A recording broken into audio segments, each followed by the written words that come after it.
Hi YouTube, this is Angie the Anti-Theist. A few people have asked for me to do stories from my childhood, so here's one about the Zion births. I was born at home in a Zion birth, as were my siblings and cousins, and most of the people that I knew growing up.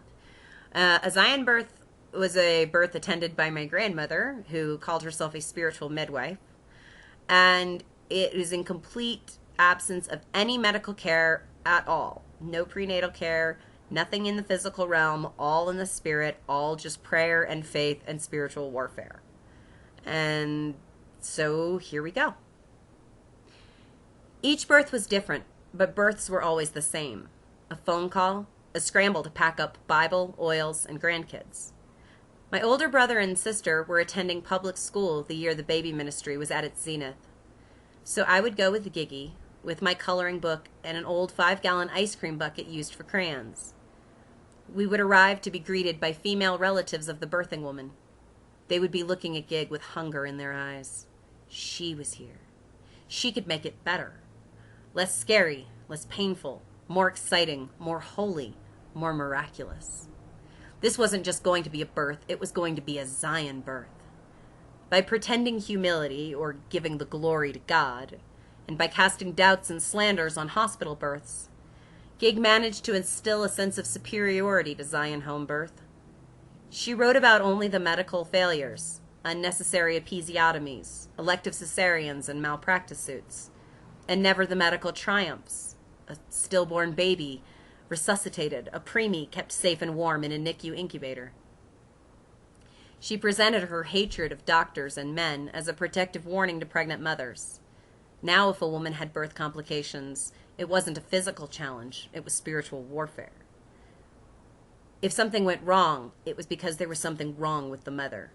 To my grandmother, a woman who had an uncomplicated, safe home birth was not just more natural, more maternal, and more womanly.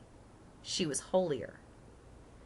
So there I would sit, with my coloring book and my crayons, sometimes for only a few minutes, more often for several hours, and once for 2 days. Occasionally, someone would think to bring me food or drink, but the real drama was happening in the bedroom. From my perspective, births were largely boring.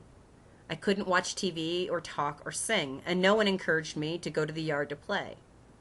On the way home after a long labor, my grandmother would tell me I was good as gold, and I warmed when I heard the praise. I remember the one birth my sister attended with us. She was the novice, and I was an old pro at waiting for a baby to arrive. I taught her how to pace the hallway and told her that's what men did. For the most part, I was on the edge of the action and not in the middle of it. One birth was a major exception, though. The active labor had been going on for quite a while when Giggy came out of the bedroom to interrupt me from my coloring. "We need you," she said. We walked together into the bedroom. There were 4 or 5 adults already in the room, including the new parents. The mother was exhausted and crying. The father sat cross-legged near the foot of the bed, huddled over their baby. She couldn't have weighed more than 5 pounds. I remember thinking that she looked smaller than the plastic baby doll I had at home, and also bluer. She had been born breathing but stopped. Instead of calling for an ambulance, rushing the baby to the ER, or giving her mouth to mouth, her parents decided to pray. When that didn't work right away, Gig decided that God would listen and do what she wanted if I prayed. "Let the little children come unto me," and all that. Trembling, I placed my hand on her tiny infant chest and I prayed that God would save her, that he would raise her from the dead like Lazarus. She breathed. We cheered. I was elated and stunned. Shortly after, we went home. Looking back, that family had exactly the kind of faith walk Gig glamorized.